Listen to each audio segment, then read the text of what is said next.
Hello, Ryan. Thank you so much for chatting with me today. Oh, hello. Nice to be here. And nice to have you at BSides NYC. Yeah, that's great. This is my first year being here. I'm looking forward to coming back next year. Great, wonderful. That's exactly what we want to hear. So, can you tell us a little bit about why you chose to come to BSides NYC? Because there are a lot of conferences happening at this point. There's RSA, BSides SF. Why BSides NYC? So for me, I think New York has always been a place that I'd like to kind of get to know the community. Like I love going to conferences to find like the sampling, if you will, of the culture of the hackers in that area. Been to Chicago, been to Vegas, been to DC and whatnot, and I've always really wanted to come to New York, and it's just been one of those things where finding the right conference. Okay. I love the B-Sides, just general like mission and overall, so finding a B-Sides here, this hasn't been in New York for a while. Okay. And so when I found it, I was the first thing that jumped on it, and it was like, because again, wanted to experience the New York culture here. I love meeting the people here, great sampling of students and professionals, and just generally great people. So Great. that's been my favorite part of it. That's very nice. I think I have done a little bit of, like going around different conferences, but I don't think I've ever approached it from the sense of, oh, let me try to find the right kind of cultural fit for me, the conference cultural fit. But I think that's a great thing. I might start doing that from now on. It's the thing that keeps the culture alive, in my opinion. Like if you find your right people, find your find your tribe. I guess Yes. is possibly a way to kind of trivialize it, but it's like finding the people who get you and kind of exude that outward projection of the things you like. I think that's really important, and especially for the hacker culture. Great. Thank you so much for offering that. No worries. And for our audience here, what would you say you do at SYNAC, and what has your journey been so far? Oh my gosh. So I would call myself a cat herder at SYNAC. Okay. So my title is the Senior Director of Community at SYNAC. So I run the SYNAC Red Team. So my job is literally to go out in the world, find the world's best hackers, and find a way to bring their talents to our platform and ultimately provide their skills to our customers to make them more secure. So again, I have a great job of just being able to work with some amazing hacking talent, find a way to get to know them, find out what makes them tick, how to connect them with other people that can create positive synergies of engagement with them, and ultimately just, I'm a networker of people. Nice. And so again, I just love getting to meet really cool people that have sometimes social peccadillos, like random things and quirks and odds that match my own, and then ultimately I would say that also just finding people who do just some amazing research that you would never believe was like, how did you get there? And then finding out like how their mind works. It's very inspiring, and it's also just like also humbling at the same time. Yeah, I can see that. And I guess that's the reason you hire them, right? Yeah, so that's what we look for. We look for people that jump off the page. Wonderful. You touched upon two things that really piqued my interest there. The first thing is how to hire the people with the right mindset. I think it's taken for granted, but I don't think it's that easy or that simple. So you must have definitely cracked the code with that, hiring people with the right mindset. It's interesting. Okay. And so again, it's one of those things where you have to have an ultimate goal in mind. Like if you come at it as like every researcher is just another cog in the wheel, then it's just you're going to get exactly what you put into it. Okay. The way all of our programs are set up at SYNAC is that we have a minimum bar that you need to get in. Obviously, everyone has a minimum level, and how you establish that is varies from company to company. But what I look for is ultimately in the long term is finding those people who fit and understand the principle that as a single individual, you can only do so much. It's how you work together as a team, how you're willing to help others, and kind of both give and get that help from a community. That's what I'm looking for. So when I find those type of people, or I see that property being exuded out in social media or whatnot, those are the type of people that I look to try to recruit, because I know that if they're doing it unprompted and unmotivated, unincentivized, they're doing it for the love of it, that when they come into our community, that they'll be incentivized to do it even more, and it'll kind of take feel. I get goosebumps talking about stuff like about this. Like I love when I can find a person that actually like will thrive in that environment and seeing the product of that, and which is the reason why I love building communities. Nice. And I think this sounds like this is something that you do unprompted, right? Building communities. It's something I do. It's one of the things I always joke about. I had a manager, I'll name drop her because she's awesome, Rashika Pandya. As an individual, I was off the charts. I was, ego pat on the back a little bit, but like from an IT developer and systems developer and integration specialist, I was like hitting every single bar and whatnot. And at the end of the day, towards the end of my tenure with her, she's like, all I need you to do is replicate yourself.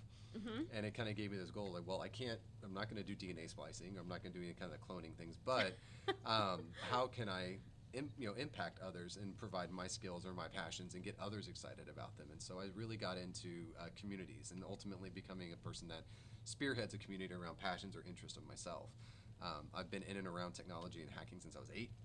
Wow. Building communities, building computers, long term earlier, and just have been around it for so long that it's just finding a place to actually marry technology, community, hacking, all that in one job. It's just been like it's a perfect synergy for me. Wonderful. Thanks for sharing your insights on what it is that keeps you motivated, Yep. right? That building community aspect. So that's great. You also mentioned something. You started at 8. Yes. I know a lot of people would be raising an eyebrow at that. Yep. And I think a lot of people would be interested in starting early. So what's some pro tips that you would give them?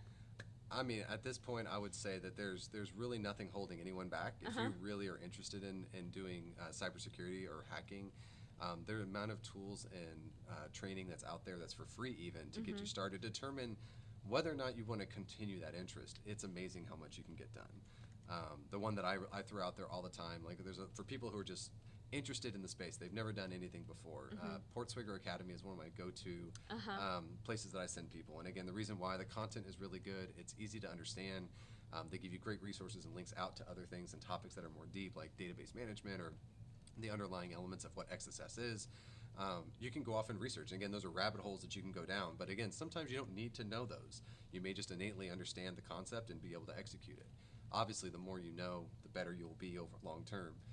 But the ability to get at that content is pretty much ever present. YouTube videos, there's modules you can buy on Udemy and other individual platforms. So if you're really, really interested, there's a lot of ways to ooch into it. And then I think what you end up realizing is that after about, I would say maybe 3 months, if you give yourself 3 months and you realize that you can't put the keyboard down, you can't stop looking at targets, you can't stop reading and researching, you find it just endlessly fascinating, then you'll find a great career, because there's almost no unemployment in cybersecurity out there. There's tons of opportunity, and it's just all about how do you prepare for that job that you want. I'm a big believer in the notion of if you do what you love for a living, you'll never work a day in your life. I couldn't agree more. Yep. I completely agree with that. And the other point that you mentioned was that there are tons of resources, but there could also be this confusion of, oh, I have too many resources, I don't know which one to look at. There could be overwhelm. So how would you say one approach this? Be focused and still get the most value. I know you mentioned a couple of resources, but are there certain other things? Like, for example, a common question that I've heard from people who are looking to enter into the industry is, should I pursue X certificate or Y certificate? Is this better than the other? Should I do projects? It's always these kinds of questions. These are about 90% of the questions that hit me. What is your approach or answer to this? So my approach to this, and it's also kind of twofold. One, I'm not a big fan of certs. I've never been a big fan of certs. I've always thumbed my nose at certs my entire career, and now I'm in this position now where as a hacking practitioner, I have, I would put myself, like I said, as a B+ person. I don't on a daily basis have to hack. It's not something I do, but I understand all the concepts and technicals, and I'm learning all the tools and whatnot. But at the same point, so at this point in time, I'm like, oh, I'm asking that same question. Do I want to go get a cert, or do I just want to be okay with the skill set that I've got? The one thing I always tell people is the notion of cybersecurity, the best and worst problem of cybersecurity is that it covers everything. The modern age, technology is powering everything, so your sampling of whatever you want to do is endless. And so the ability to say, well, I've got to know about this and this and this and this and this in order to be successful is actually a detriment, because you can't cover the gamut of everything. And so for me, what I always tell people is to start somewhere specific. Like if you come from a developer background, or if you have QA experience, or something like that, then offensive security is a really great opportunity for you, because you can have ideas and insights as to what the application might be doing on the back end, and you're basically geared towards poking holes and fixing problems. So you can take that knowledge and apply it in that regard. So web app penetration testing might be kind of like your jam. Specialize in that. Take that one discipline and go deep on it, whether it's Portswigger or whether it's whatever other application you use, but figure out how to do that, and as you're going down there, like, figure out, is this the passion? Do I have the thrive to keep going? Because this is an endless puzzle. It's always going to happen. It's always going to have another layer. Yes. So go down there, and if you're like, I've hit the road, I have no interest in going down this anymore, you've established a base from which you can step from. You can go laterally, go to API testing, probably do a hop, skip, and a jump to mobile, or you can slide back into network testing, or go into whatever other specialty you want. But that's where the biggest problem that I see is when I've talked to kids in high school, I've talked to kids in college, I've talked to professionals that are looking to do career jumping, and they just see all the world's their oyster, and they just want to do so many things. And the number one thing I tell them is, like, look, be okay with saying, look, I'm not going to know this stuff, but I'm going to focus here. And almost any professional that I've worked with, as long as you know what you say you know and say what you don't know and own that up front, they're not going to expect you to know stuff. But if you're the mindset of, I will know that if you tell me I need to know it, you know, was it the open mindset or the growth mindset? The growth mindset, that was it. If you have that, people can buy into that, because a hacker is basically a person that finds an obstacle, I find a way around it. In this case, it's, I just need to learn that. And that, in my opinion, is what the world should be looking for when they're hiring people. Like, you look for a cert, great. Yes. That's nice. But I want the person that's going to find the wall, figure out how to scale it, walk around it, or punch a hole through it, and get me to the next one. That's the person I want to hire. That's the person I want in my community. I think that's a great point. I'm also not a big fan of certifications. I don't have any. I got my first job mostly because I had some relevant experience, which I gained through projects. But that doesn't mean you shouldn't get a certification. It just means everybody has a different path to entry. Exactly. And just choose your path. But don't get, like, too pigeonholed into just doing, like, one certification and being extra focused on that you actually lose sight of the opportunity ahead of you. Yeah. I think that's something that I typically tell people. And you touched upon another important thing, which is having growth mindset and going deep and relying on other people. And I think that's where the community piece comes in, right? So that's exactly where you lean in on the community that you've built. Yeah, and I think that's the piece that I think I've come to. And again, I don't want to say I over fantasize the hacker culture, but like growing up in the 90s, like, you know, this, you know, there's a whole thing I can go on this, but long story is that before the internet, you know, the only way that you could transmit information about hacking or about technology was, you know, magazines and other, various publications, and it was very hard to get it. I grew up in a very small town in Texas, did not have any of that. Okay. And so when it came time to actually getting our town online, it was like, I was interested. I knew a lot of technology, and I just randomly got as part of an inner circle of young kids who were like put in this position to be BBS sysops. That turned into, you know, an ISP, that turned into a great opportunity of a high school job to work in high tech without, you know, with keys to the kingdom type thing. So fun. Those are like, but that mindset, I would have never gotten there if it wasn't for IRC. If it wasn't for my ability to jump out and find rooms that were like, hey, I need to figure out how to configure this thing. Where do I go? Well, you can go ask people, and that was the way you did that. People shared that knowledge because they understood how important it was for people to understand it. And so that's, as my opinion, is old school hacker mindset, is the ability to, like, yes, I need to, you know, I need to hold on to my skills. I need to make sure that I'm kind of unique, and I'm ultimately, you know, I don't share all my IP. But when it's something that's mediocre and simple, and it's people asking, you can tell that they've done the work and that they've tried to do their best, and that you can tell that they're focusing and pointing them in the right direction and not just giving them the answer. That is kind of imbued in this community. And so for me, that's what I love about it, is like the ability for, you know, if you put in the hustle, if you put in the work, that there's a community out there that can recognize that and help you along, and then finding ways to tap into that is like just amazing. Wonderful. I heard you also utilized your hacker mindset in a unique way by writing a book. Oh, yeah. So can you tell us about that? Sure. Yeah. So no, I guess a long time ago I had this checklist of things I wanted to accomplish in my life, and one of the ones was an author of a book. And when I wrote this list, I was 16, and O'Reilly books were very popular, and so I was like, I want to write an O'Reilly book.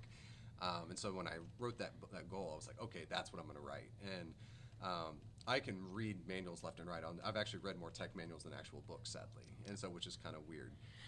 It's not. I can say I fall in the same boat.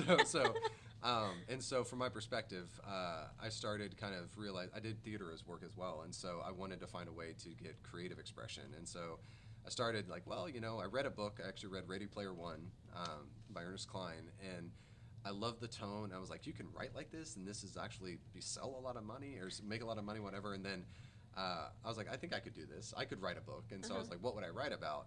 Well, I ended up writing about it's a tribute to the '90s of like the power that was given in my case to kids that were untrained, but say we need someone to help grandmas and grandpas and adults get online and figure out how to like turn their computer into something that was interconnected.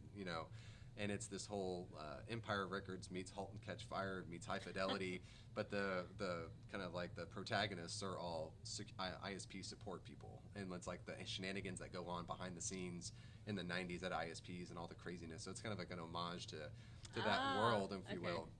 And but I had this idea of a story, and I was like, I think I'm going to write it, but I was like, I had to figure out like how do you write a story? How do you carry something on for 300 plus pages? How do you whatever. So I went through this process of like, okay, well, let me go skim a bunch of books. Let me figure out how many word counts I need. And so I basically deconstructed books into this abstract. Like, okay, this is my formula of what best-selling books look like. So I'm going to try to fill in and work this through. And then, again, it became an exercise in learning a new skill, figuring out a way to do it that fit my lifestyle. I had two kids that were, under, like, I think they were 6 or 7 at the time. And so it's like, fitting that into a lifestyle that supported that. So it was a fun exercise. So Nice. And have you had anybody solicit movie rights or Netflix web series rights for your book? Not yet. I haven't pitched it. I actually started it. Netflix was doing open call for screenplays, and so we originally started as a screenplay, and then I realized that I didn't like writing dialogue as much, so I pivoted it to a book. But my goal is to write 3 of them as a series, and solicit them at some time. But we'll get there one day. Fun. Thank you so much for sharing that.